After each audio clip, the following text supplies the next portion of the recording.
Olá, tudo bem? Sejam bem-vindos mais uma vez. Estaremos dando continuidade hoje ao estudo da obra Caminho, Verdade e Vida, psicografia de Chico Xavier, ditado pelo Espírito Emmanuel. E daremos início ao estudo do capítulo número 1, intitulado O Tempo. E Emmanuel colocou uma citação da carta aos Romanos, capítulo 14, versículo 6. E Paulo ensinou o seguinte: aquele que faz caso do dia, para o Senhor o faz. É muito interessante vermos o contexto do versículo na carta aos Romanos. Nesta carta, Paulo desenvolve o tema da salvação, quer para os israelitas, quer para os povos gentios. Então, além de desenvolver as vantagens da salvação, o tema do pecado, Jesus como novo Adão, vai chegar em um determinado trecho da carta aos Romanos, que podemos chamar de parte parenética, que é uma reunião de sermões e instruções morais. E no capítulo número 14, que é o que está nesse versículo, Paulo começa a fazer comentários sobre o julgamento, mostrando que não se deve julgar o próximo, principalmente por picuinhas, por pequenas coisas, aquelas que principalmente mais nos incomodam, que são muito mais coisas exteriores do que realmente pertencentes ao sentimento de adoração. Então, primeiramente, ele vai criticar quem fica se importando com o que os outros comem ou deixam de comer. Com aqueles que fazem distinção entre os dias, tal dia é mais importante, tal dia é sagrado, tal dia não é, para com aqueles que acham que todos são iguais.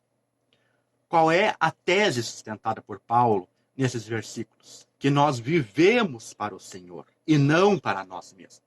Obviamente, aqui ele fala dos cristãos.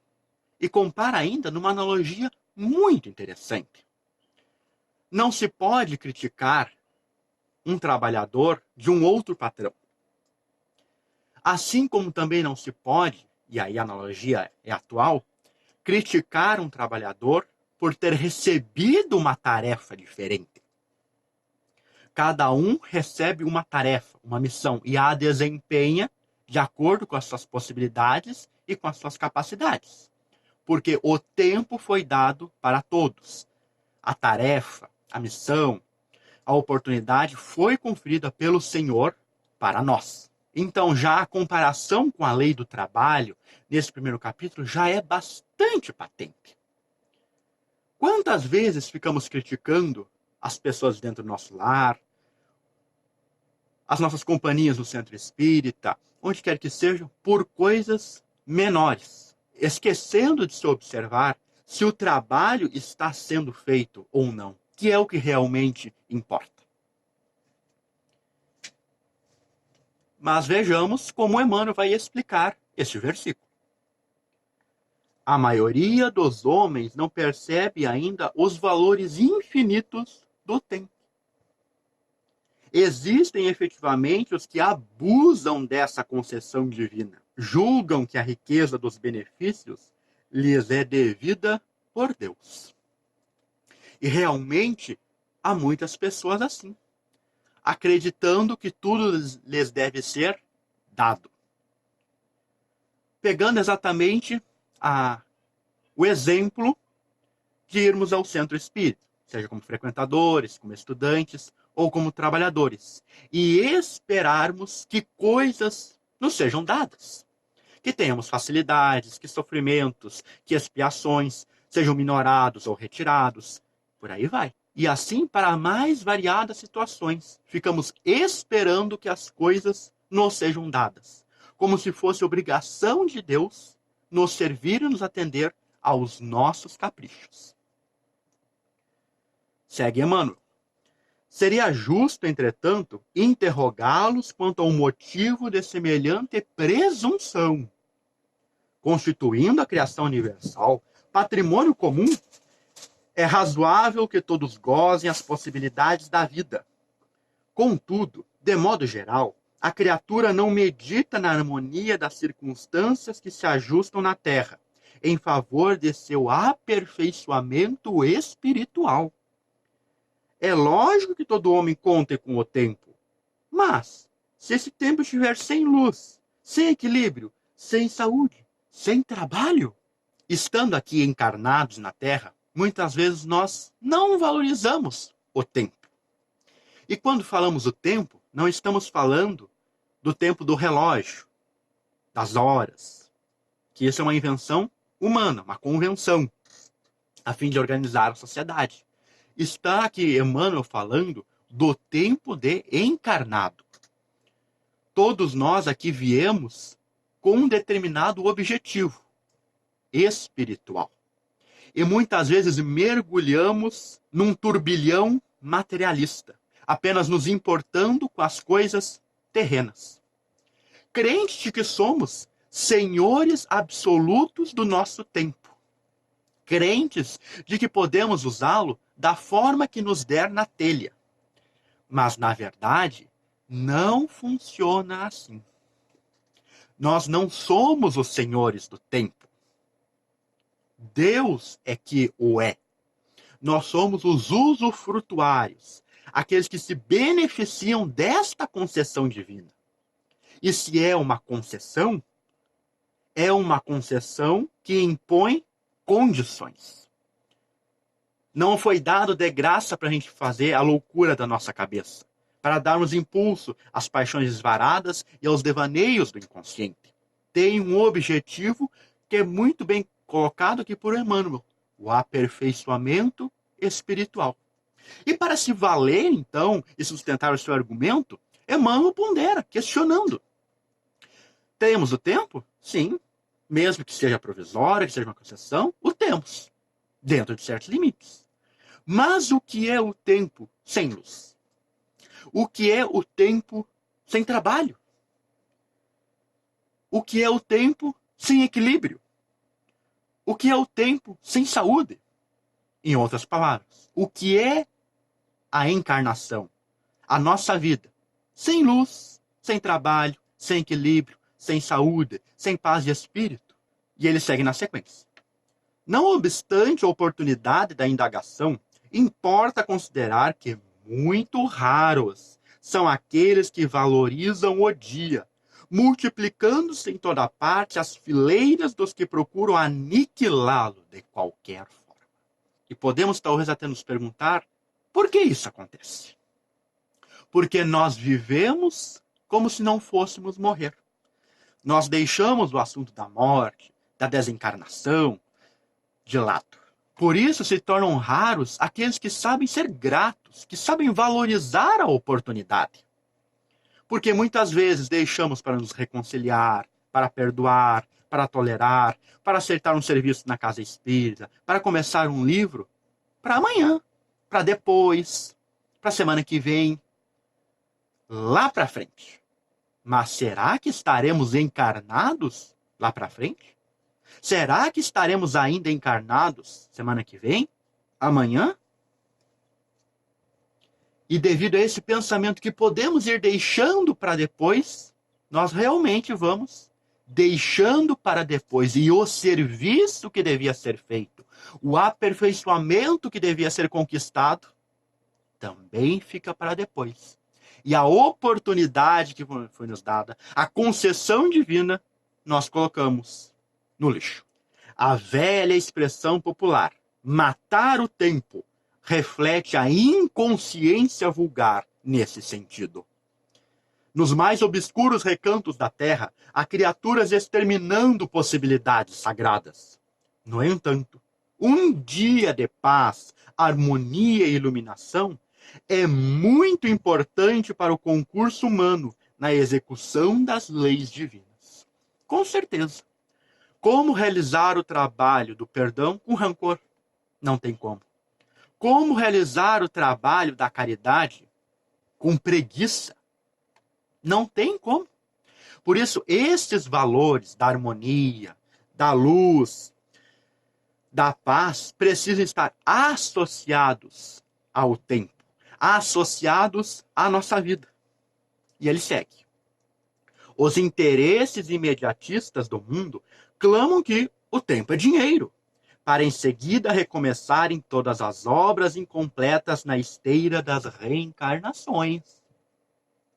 Os homens, por isso mesmo, fazem e desfazem, constroem e destroem, aprendem levianamente e recapitulam com dificuldade na conquista da experiência. E aqui façamos uma pausa realmente para refletir nessas páginas de Emmanuel. Porque pode parecer que o benfeitor espiritual condena a expressão "o tempo é dinheiro". De certa forma, sim, mas não de forma absoluta. Porque para aquelas pessoas que pensam "o tempo é dinheiro", elas ainda dão algum proveito para o tempo. Elas trabalham, elas desenvolvem suas faculdades, elas geram recursos. Aquele que segue na frase "tempo é dinheiro" realiza algum progresso. Muitas vezes esse progresso é apenas material. Pode dar impulso aos instintos do egoísmo, do orgulho, da vaidade, da ostentação. Durante um certo período, tempo é dinheiro ensina o homem. Ensina a lutar, a sair do seu lugar, a conquistar, a usar sua inteligência, as suas forças. Mas não é uma lição universal. Ela tem um período de validade. Chega um determinado ponto em que o tempo não é mais só dinheiro. O tempo deve ser progresso espiritual. Por isso que ele vai se referir aqui que nessas questões da espiritualidade os homens ficam num círculo vicioso. Constroem e destroem. Fazem e desfazem. Ficando sempre na mesa, porque o ensinamento já não é mais suficiente. É necessário dar um passo adiante, entendendo de forma diferente o que é o tempo. Não como uma propriedade humana, mas como uma concessão divina para o progresso das criaturas. E ele termina. Em quase todos os setores de evolução terrestre, vemos o abuso da oportunidade, complicando os caminhos da vida. Entretanto, desde muitos séculos, o apóstolo nos afirma que o tempo deve ser do Senhor. E é assim que devemos administrar a nossa vida. Ela é uma concessão, ela é uma oportunidade que devemos aproveitar. Ao chegar no mundo espiritual, nos será pedido contas do tempo que tivemos. Por isso, aquela desculpa clássica que muitas vezes temos nas casas espíritas. Ah, eu não tenho tempo de ler.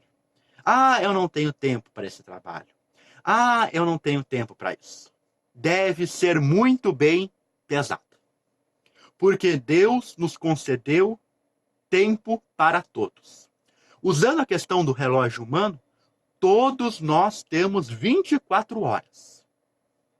Qual é o proveito que damos para essas 24 horas?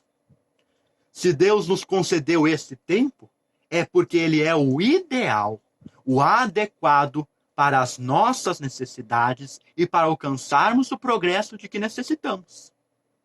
Muitas vezes essa desculpa de eu não tenho tempo disso ou daquilo, revela lá no fundo, a preguiça, a vontade de deixar para depois e o sentimento de posse do tempo, e não de uma concessão ao qual devemos aproveitar o máximo das nossas forças. Você já tinha parado para pensar na importância do tempo e que ele nem é nosso?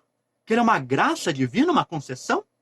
Se não tinha parado para pensar, dá um like aqui embaixo e compartilhe esse vídeo para que mais pessoas possam tomar conta do que é o tempo e o que devemos fazer com ele. E gostaríamos de finalizar o estudo de hoje relembrando a questão número 132 de O Livro dos Espíritos, que trata do objetivo da encarnação, no capítulo número 2, da segunda parte, Encarnação dos Espíritos. Kardec perguntou o seguinte: qual o objetivo da encarnação dos espíritos? A resposta é a seguinte: Deus lhe impõe a encarnação com o objetivo de fazê-lo chegar à perfeição. Para alguns é uma expiação, para outros é uma missão. Vemos aqui que o trabalho está bem inserido, quer na expiação, quer na missão. Quem expia faz o trabalho de resgate do passado. Quem está em missões, em tarefas, cumpre o trabalho do seu progresso individual. Todavia, para alcançarem essa perfeição, devem suportar todas as vicissitudes da existência corporal. Nisto é que está a expiação. A encarnação tem também outro objetivo, que é o de colocar o espírito em condições de cumprir sua parte na obra da criação, ou seja, de trabalhar. Para realizá-la é que, em cada mundo, ele toma um aparelho em harmonia com a matéria essencial desse mundo, cumprindo aí, daquele ponto de vista, as ordens de Deus, de tal sorte que, concorrendo para a obra geral, ele próprio se adianta. Vemos aqui que esta questão fecha exatamente com o capítulo 1 da obra Caminho, Verdade e Vida, mostrando as concessões que Deus nos dá, principalmente o tempo, para alcançarmos a perfeição ao qual somos suscetíveis, a perfeição relativa, tocando a parte da criação que nos cabe.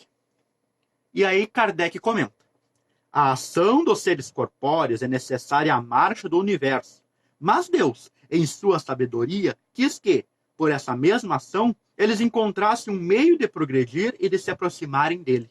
É assim que, por uma lei admirável de sua providência, tudo se encadeia, tudo é solidário na natureza. Portanto, que possamos ressignificar, dar um novo significado para o tempo, aproveitando as oportunidades que temos para o nosso aperfeiçoamento espiritual. Quer continuar acompanhando nossos estudos?